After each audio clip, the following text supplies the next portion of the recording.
گزشتہ درس پر میں نے آپ کو یہ وفات کے آخری 2 ہفتوں سے شروع کیا کہ آخری 2 ہفتے کیسے گزر رہے تھے، اور یہ بتا دیا آپ کو کہ حجۃ الوداع سے واپسی ہوئی تھی، رستے میں خطبہ غدیر خم ہوا تھا اور اس کے بعد آپ تشریف لائے، اور یہ آپ کی حیات مبارکہ کے اگر 2 یا 3 دن باقی تھے ذی الحجہ کے ختم ہونے میں 10 ہجری کے جب آپ تشریف لائے مدینہ شریف، تو ذی الحجہ کے بعد محرم ہے، سفر ہے، اور ربیع الاول کی 12 تاریخ ہے، تو یہ کل 2 مہینے اور 10 دن بمشکل بنتے ہیں جو حجۃ الوداع کے بعد یا مدینہ شریف تشریف لانے کے بعد آپ کی حیات مبارکہ کے باقی ہیں۔ جو احادیث ہمارے پاس ہیں معروف کتابوں کی، ظاہر بات ہے کہ ایک موضوع سے متعلق تمام احادیث تو یہاں پر بیان کرنا میرے لیے ممکن نہیں ہوتا، لیکن جو معروف کتابوں کی، مشہور کتابوں کی جو 5 روایات میں نے نوٹ کی تھیں کہ یہ بخاری اور مسلم کی 5 روایتیں ہیں جس سے نبی کریم صلی اللہ علیہ وسلم نے اپنی رخصتی کے اشارے دیے ہیں۔ آپ نے بتایا تھا کہ میری رخصتی کا وقت ہے۔ ایک تو وہ مشہور روایت ہے، میں نے آپ کو پہلے بھی سنائی، بخاری شریف کی روایت ہے۔ حضرت عائشہ رضی اللہ تعالی عنہ ام المؤمنین روایت فرماتی ہیں کہ یہ انہی آخری دنوں کی بات ہے کہ جب حضور صلی اللہ علیہ وسلم حضرت عائشہ کے حجرے میں منتقل ہو چکے ہیں، اور میں نے آپ کو بتایا تھا کہ بیماری آپ کی 2 ہفتے کی تھی، اس میں سے 1 ہفتہ تو متفرق ازواج کے حجروں میں گزرا تھا، دوسرا ہفتہ اور آخری ہفتہ جو تھا وہ اماں عائشہ صدیقہ رضی اللہ تعالی عنہ کے حجرے میں آیا تھا۔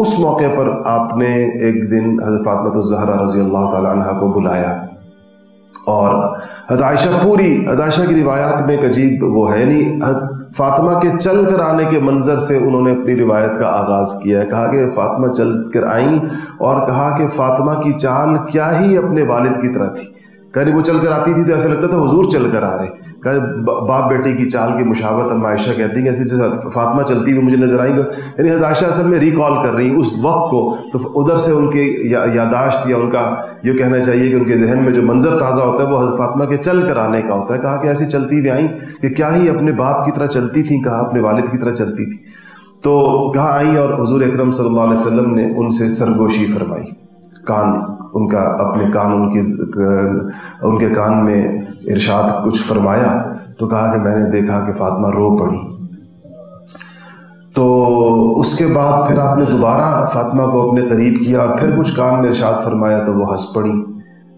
مسکرا دی، تو کہنے لگی جب وہ جانے لگی اٹھ کے تو میں نے پوچھا فاطمہ حضور نے کیا کہا تمہارے کان میں؟ تو انہوں نے کہا کہ میں حضور کا راز فاش نہیں کروں گی، یعنی حضور نے اگر سرگوشی کی ہے تو اس کا مطلب یہ ہے کہ وہ نہیں چاہتے کہ میرے علاوہ کسی کو اس بات کا پتہ چلے، تو میں یہ راز میں فاش نہیں کروں گی۔ تو میں چپ ہو گئی۔ کہنے لگی حضور کی وفات کے بعد میں نے ایک دن پھر فاطمہ سے پوچھا، میں نے کہا فاطمہ، اور یہ یقیناً بہت جلدی بات کا اس لیے ہوگا کہ حضور کی وفات کے 6 مہینے بعد حضرت فاطمہ کی وفات ہو گئی، تو کہا میں نے فاطمہ سے، عائشہ کے الفاظ یہ کہ میں نے فاطمہ سے کہا کہ فاطمہ میرا جو حق تمہارے اوپر ہے میں تمہیں اس حق کا واسطہ دے کر پوچھتی ہوں کہ بتاؤ اس دن حضور نے کیا کہا تھا تم؟ تو فاطمہ نے کہا کہ اب میں اس بات کے اظہار میں کوئی وہ نہیں سمجھتی کہ آپ صلی اللہ علیہ وسلم دنیا سے تشریف لے جا چکے ہیں، تو کہا کہ مجھے حضور نے کہا تھا کہ فاطمہ ہر سال رمضان میں جبرائیل آتے تھے اور میرے ساتھ قرآن کا دور کیا کرتے تھے، دور کا مطلب یہ کہ میں انہیں قرآن سناتا تھا اور وہ مجھے قرآن سناتے تھے۔ اس سال جبرائیل نے میرے ساتھ قرآن کا 2 دفعہ دور کیا ہے، جس سے مجھے اندازہ ہوتا ہے کہ یہ میرا آخری رمضان تھا، اس سے مجھے اندازہ ہوا کہ میرا اللہ کے پاس جانے کا وقت ہے، جو میں نے رمضان گزار لیا یہ میری زندگی کا آخری رمضان تھا۔ تو اس پر حضرت فاطمہ روئی، ظاہر ہے کہ جو ان کو تعلق تھا اپنے والد سے، اور ہر بیٹی کا ہوتا ہے، فاطمہ کو بہت ہی زیادہ تھا، کیونکہ بیشتر مورخین اور سیرت نگاروں کا یہ خیال ہے کہ حضرت فاطمہ کا انتقال حضور کے غم میں ہی ہوا ہے۔ بعض حضرات نے لکھا ہے کہ حضرت حضور کی وفات کے بعد 6 مہینے حضرت فاطمہ زندہ رہی، ان 6 مہینے میں کسی نے ان کو ہنستا ہوا نہیں دیکھا۔ تو یہ ایک روایت ہے بخاری شریف کی۔ دوسری روایت جابر رضی اللہ تعالیٰ عنہ فرماتے ہیں، کہتے ہیں کہ جو آخری حج ہوا، یہ جو بھی حجۃ الوداع ہوا، اس میں فرماتے ہیں کہ میں نے نبی کریم صلی اللہ علیہ وسلم کو یہ فرماتے ہوئے سنا کہ جب آپ کنکریاں مار رہے تھے شیطان کو، تو آپ فرما رہے تھے کہ لوگوں مجھ سے یہ حج کے مناسک سیکھ لو، شاید اس کے بعد میرے ساتھ تم حج نہ کر سکو، یعنی میرا تم لوگوں کے ساتھ آخری حج ہو، تو اس لیے مجھ سے یہ مناسک حج سیکھ لو، شاید حضور صلی اللہ علیہ وسلم ظاہر بات ہے کہ وہ چیزیں جس کا تعلق خالص رب کے علم کے ساتھ ہے، حضور اس میں جب بھی گفتگو فرماتے تھے شاید کا لفظ لگایا کرتے تھے، کیونکہ بالتعیین اپنی موت کا لمحہ اور دن یہ وہ ان علوم میں سے ہے جس کے بارے میں کہا گیا کہ اللہ جل شانہ کے پاس اس کے اشارے تو ہو سکتے ہیں، اس کا اندازہ بھی ہو جاتا ہے انسان کو، لیکن ظاہر بات ہے کہ عین وہ گھڑی کون سی ہوگی تو اللہ جل شانہ کے علم میں ہوتا ہے۔ تو جابر کی روایت سے ہی پتہ چلتا ہے کہ آپ نے فرمایا کہ میرا آخری حج ہے۔ اسی طرح ایک روایت حضرت عباس رضی اللہ تعالیٰ عنہ کی ہے، وہ فرماتے ہیں، حضور کے چچا، وہ فرماتے ہیں کہ میں نے ایک دن ایک خواب دیکھا، میں نے خواب دیکھا کہ اس ساری زمین کو، یہ جو زمین کرۂ زمین ہے، اس کو رسیوں کی مدد سے، رسیوں سے باندھ کر آسمان کی طرف کھینچا جا رہا۔ تو کہتے ہیں کہ میں نے عجیب سا خواب تھا کہ زمین آسمان کی طرف کھینچی جا رہی ہے رسیوں کی مدد سے۔ تو میں نے آ کر حضور صلی اللہ علیہ وسلم سے ذکر کیا کہ میں نے یہ خواب دیکھا ہے۔ تو حضور نے فرمایا کہ چچا یہ تو آپ کے بھتیجے کی موت کی خبر ہے، کہ زمین جو آسمان کی طرف جا رہی ہے، چونکہ عباس چچا تھے تو کہا یہ تو آپ کے بھتیجے کی موت کی خبر ہے۔ اسی طرح ایک اور روایت میں پہلے بھی سنا چکا ہوں، حضرت معاذ رضی اللہ تعالیٰ عنہ کو جو یمن بھیجتے ہوئے آپ نے کہی تھی، تو اس میں آپ نے جب ان کو رخصت کیا، نصیحتیں فرمائیں، بہت ساری چیزیں پوچھیں بھی، بہت سی باتیں بتائیں بھی، پھر آپ نے کہا کہ معاذ شاید جب تم واپس آؤ تو مجھے نہ پاؤ۔ میں نے کہا لفظ شاید وہاں بھی استعمال کیا، لعلک عربی میں استعمال، کہ شاید تم جب واپس آؤ تو مجھے نہ پاؤ، پھر تم میری قبر اور میری اس مسجد سے گزرو گے، یعنی تم گزرو گے تو میری قبر ہوگی یہاں پر اور میری مسجد ہوگی۔ تو یہ ان روایات سے پتہ چلتا ہے کہ نبی کریم صلی اللہ علیہ وسلم کو اپنی وفات کا اندازہ تو بخوبی ہو گیا تھا۔ حضرت ویسے وفات کے اندازے سے میں عجیب بات آپ کو بتاؤں کہ حضرت عباس نے حضرت علی سے ایک دفعہ کہا کہ انہی بیماری کے دنوں میں لوگ آئے، جب میں نے عرض کیا نا کہ وہ جو آخری دن تھا، ابھی اس کا ذکر آ جائے گا، ہم آخری 4 دنوں پر باقی ہیں تو ایک ایک دن کا ذکر آئے گا۔ آخری دن جب نبی کریم صلی اللہ علیہ وسلم باہر آ گئے تھے، حجرے تک تشریف لے آئے تھے، تو لوگوں کو یہ امید پیدا ہو گئی تھی کہ آپ کو شفا مل رہی ہے، اسی لیے کہ 3-4 دن سے اٹھے نہیں تھے اپنے بستر سے، پھر آپ اٹھ کر آئے۔ جمعرات سے آپ اپنے بستر سے نہیں اٹھے تھے، تو جمعرات گزرا، پھر جمعہ گزرا، ہفتہ گزرا، اتوار گزرا، پیر کی صبح آپ اٹھے اور دروازے تک آئے، تو لوگوں نے کافی حد تک یہ سمجھا کہ شفا ہے انشاءاللہ۔ لیکن حضرت عباس نے حضرت علی سے کہا کہ علی، میں نے بنو عبد المطلب کی آخری لمحات کے چہرے بہت دیکھے، عبد المطلب کی اولاد کے آخری لمحوں کے چہرے میں نے دیکھے ہیں، حضور کا چہرہ شفا یاب ہونے والا نہیں ہے۔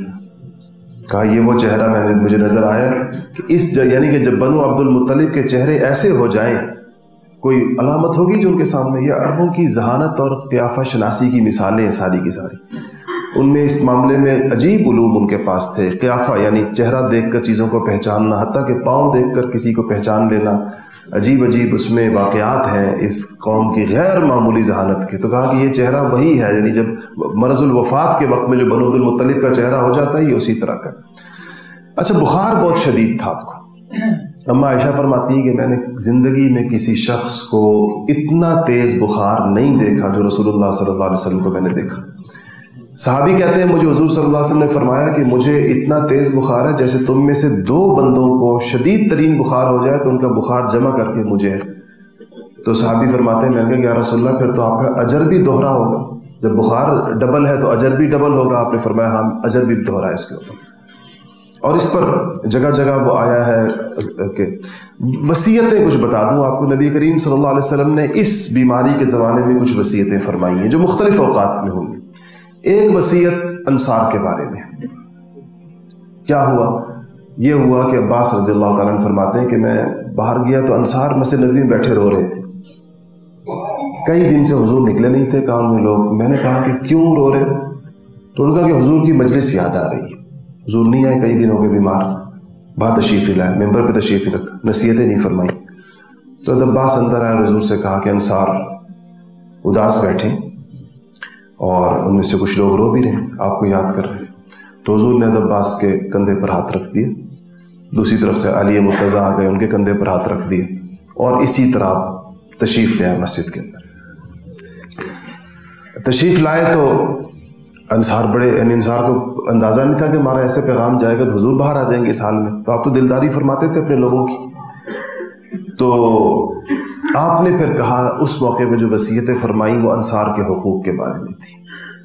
صحابہ کو، سارے صحابہ جو بیٹھے تھے ان سے کہا کہ انصار انہوں نے میرے ساتھ رفاقت کا حق ادا کر دیا. عجیب الفاظ ارشاد فرمائے، کہا جو ان کے ذمے تھا وہ انہوں نے کر دیا، اب جو ان کے لیے اس کے بدلے میں اللہ کی طرف سے ہے وہ بھی باقی ہے، وہ ان کو ملے گا. جو ان کے ذمے تھا وہ انہوں نے ادا کر دی، انہوں نے اپنا حق پورا کر دیا. اور پھر کہا کہ یہ لوگ تعداد میں باقی لوگ بڑھ جائیں گے، انصار کم ہو جائیں گے، تو ان کا حق ادا کرنا. صحابہ سے کہا کہ ان سے جو اچھے کام ہوں اس کو خوشدلی سے قبول کرنا، اور اگر کبھی کوئی غلطی اور خطا ہو جائے تو درگزر کر دینا، کہ ان کی غلطیاں پکڑنا مت، کبھی ہو بھی جائے تو.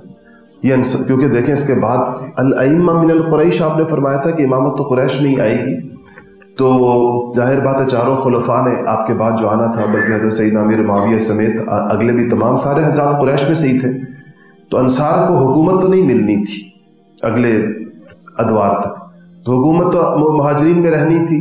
اس لیے آپ نے مہاجرین کو خصوصی تلقین فرمائی کہ انصار کا بہت زیادہ خیال رکھنا.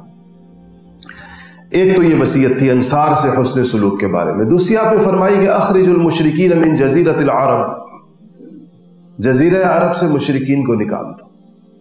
اور یہ تا قیامت حکم تھا کہ یہ جزیرۃ العرب مرکز ہے اسلام کا، اس کو شرک کی آلودگیوں سے دوبارہ گندہ نہ کیا جائے. حجۃ الوداع کے موقع پر یا اس سے پہلے والے حج پر جو 9 ہجری کا حج ابوبکر صدیق کی عمارت میں ہوا تھا، اس موقع پہ رسول اللہ صلی اللہ علیہ وسلم نے یہ پیغام بھیجا تھا، اور پھر یہ اپنی موت پر دوبارہ اس کو تازہ کیا کہ مشرکین کو جزیرۃ العرب سے نکال دو، یہ دوبارہ جزیرۃ العرب میں نہیں جائیں گے. ایک وصیت یہ فرمائی تھی کہ جو اطراف سے، آس پاس سے جو وفود آتے ہیں، لوگ آتے تھے وفود کی شکل میں اسلام قبول کرتے تھے، اور جو اسلام لا چکے تھے وہ آتے تھے تعلیمات لینے کے لیے آیا کرتے تھے. فرمایا کہ ان وفود کا اکرام کرنا جیسے میری میں کرتا ہوں. صحابہ سے کہا، اور جس طرح میں رخصت ہوتے ہوئے ان کو ہدیے اور تحفے دے کر رخصت کرتا ہوں، ایسے ہی ان کو ہدیے اور تحفے دے کر رخصت کرنا. یہ دعوت کی بڑی بنیاد ہے. بخیل آدمی دعوت کا کام نہیں کر سکتا. جس انسان کو اللہ پاک نے سخاوت کے وصف سے نہ نوازا ہو، جس کے ہاں سے داد و دہش کہتے ہیں فارسی میں اس کو، کہ دینے کا نظام جس کے پاس سے، تو وہ انسان کبھی بھی دین کا کام نہیں کر سکتا. یہ بخل کے ساتھ ہو نہیں سکتا. سمیٹنے کا نظام جس کے پاس ہو کہ جو کچھ آئے سمیٹ کے رکھ دے، اس سے نہیں ہو سکتا. یہ دینے والے ہاتھوں سے اللہ پاک اس کام. تو کہا کہ جس طرح میں دیتا ہوں، آنے والوں کو ایک نظام تھا بڑا اکرام کا، وہ چلاتے رہے. آخری دنوں کے اندر جو الفاظ ارشاد فرمایا اس میں سے یہ تھا کہ خدا کی لعنت ہو یہود و نصارہ پر کہ انہوں نے اپنے نبیوں کی قبروں کو سجدہ گاہ بنا دیا. انہوں نے اپنے نبیوں کی قبروں کو سجدہ گاہ بنا دیا، سجدے کرتے ہیں وہاں. تو صحابہ کو تلقین کی تھی کہ میری قبر کو کبھی سجدے کی جگہ نہ بنانا. پھر آپ نے صحابہ سے ایک نصیحت یہ فرمائی کہ دیکھو اللہ تعالیٰ سے تم میں سے کسی کو موت نہ آئے مگر اس حال میں کہ تم اللہ تعالیٰ سے حسن ظن رکھتے ہو، اللہ سے اچھی امید رکھو، اچھی امید کی حالت میں دنیا سے رخصت ہو، مایوسی کے ساتھ، دل گرفتگی کے ساتھ.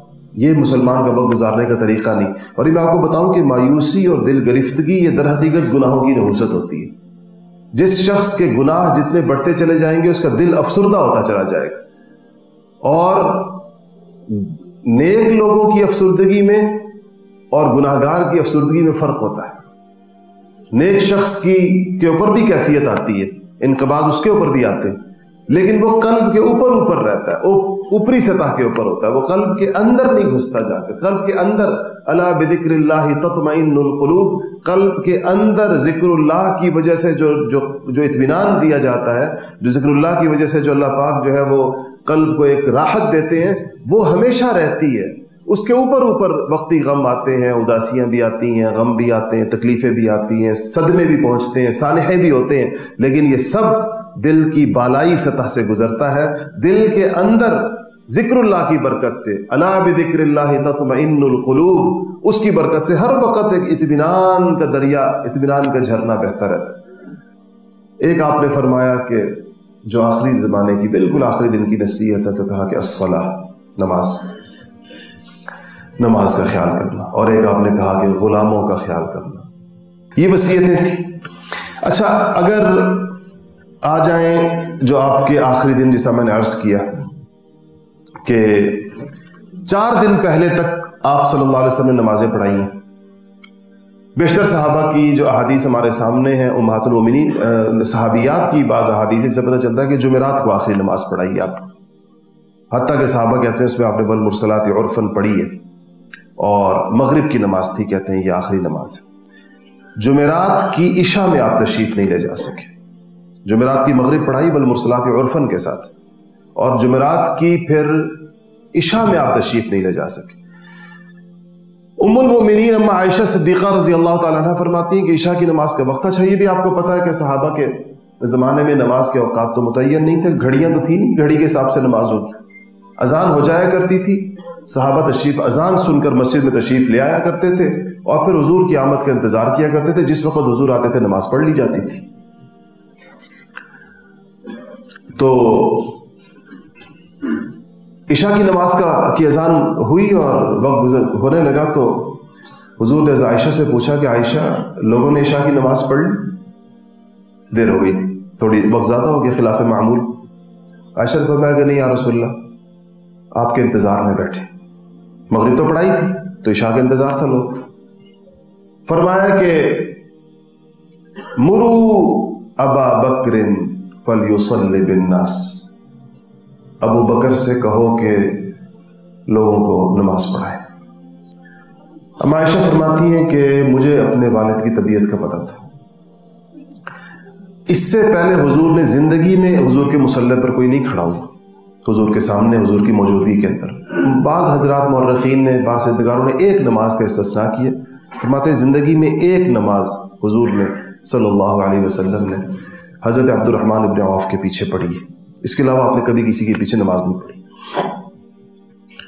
تو اما عائشہ کہتی ہیں کہ میں نے کہا کہ یا رسول اللہ، میرے والد بہت رقیق القلب ہیں، دل کے نرم ہیں، آپ کے مصلی پر نہیں کھڑے ہو سکیں گے، نماز پوری نہیں کرا سکیں گے. اگر آگے ہو کر دی بھی آپ کے حکم کے اندر، امتثال امر کے اندر آگے کر بھی گیا، ان سے نماز پوری نہیں ہوگی. تو کہتے ہیں کہ عائشہ کہتی ہیں کہ پھر حضور نے فرمایا مرو ابا بکر فلیصلی بالناس. تو میں نے حفصہ کو بلایا، اپنی ساتھی کو، حضرت عمر کی بیٹی ام المؤمنین کو. تو میں نے حفصہ سے کہا کہ میں نے تو کہا ہے، یہ تم بھی کہہ دو، کہنے والے دو ہوں تو شاید. تو حفصہ نے بھی کہا کہ یا رسول اللہ، تو بکر کے لیے تو بہت مشکل ہو جائے گی، کسی اور کو فرما دیں. تو حضور ناراض ہوئے، سخت جملے ارشاد فرمائے بخاری شریف کے اندر. کہا کہ تم وہی کام کر رہی ہو جو یوسف علیہ السلام کے ساتھ عورتوں نے کی. مرو ابا بکر فلیصلی بالناس، ابو بکر سے کہو کہ نماز پڑھائیں لوگوں کو. تو اب بلال کو بلایا. اب ظاہر ہے خواتین تو پیغام نہیں دے سکتی تھی جا کے، تو دونوں نے بلال کو بلا لیا. خود پردے میں چلی گئیں کہ بلال جا کر کہیں گے. تو حضور کو دیکھا جب بلال نے، تو مغرب میں تو دیکھا تھا نماز کے اندر، اب آ کر دیکھا کہ نہیں جا سکتے. تو چیخ پڑے حضور کی حالت دیکھ کر. تو کہا کہ واہ غوثا، ہائے اللہ، وانقطاع رجاہ. کہا کہ ہائے، میں کس کے سامنے فریاد کروں، میری امیدوں کا رشتہ ٹوٹ گیا. بھابار کہتے انقطاع رجا، میری امیدوں کا رشتہ ٹوٹ گیا، میری پشت دوہری ہو گئی، کہ ٹوٹ گئی میری کمر. بلال نے کہا. وہ کہنے لگے ہائے، میری ماں نے مجھے جنا نہ ہوتا، تو کاش میں اپنے آقا کی بیماری کا یہ دل خراش منظر نہ دیکھتا. تو بہرحال حضرت بلال نے سخت گریہ فرمایا. حضور نے فرمایا مرو ابا بکر فلیصلی بالناس، بلال جاؤ بکر سے کہو نماز پڑھیں. تو کہتے ہیں حضرت بکر صدیق کو بلال نے آ کر کہا کہ حضور کہہ رہے ہیں نماز پڑھیں. تو بکر نے جیسے ہی مصلی پر قدم رکھا تو غش کھا کے گر پڑے، وہی جو عائشہ نے کہا تھا، اور چیخیں نکل گئی مسجد نبوی کے اندر، اس خیال سے کہ حضور 7 حجرے کے اندر تشریف فرمائے، جڑی ہوئی دیوار ہے، دروازہ ہے، حضور تشریف نہیں لا سکتے بیماری کی وجہ سے. تو اس کے بعد انہوں نے نماز پڑھائی، اور یہاں سے یعنی یہ جمعرات کی اس عشاء سے سیدنا ابوبکر صدیق رضی اللہ تعالیٰ عنہ کی نمازوں کا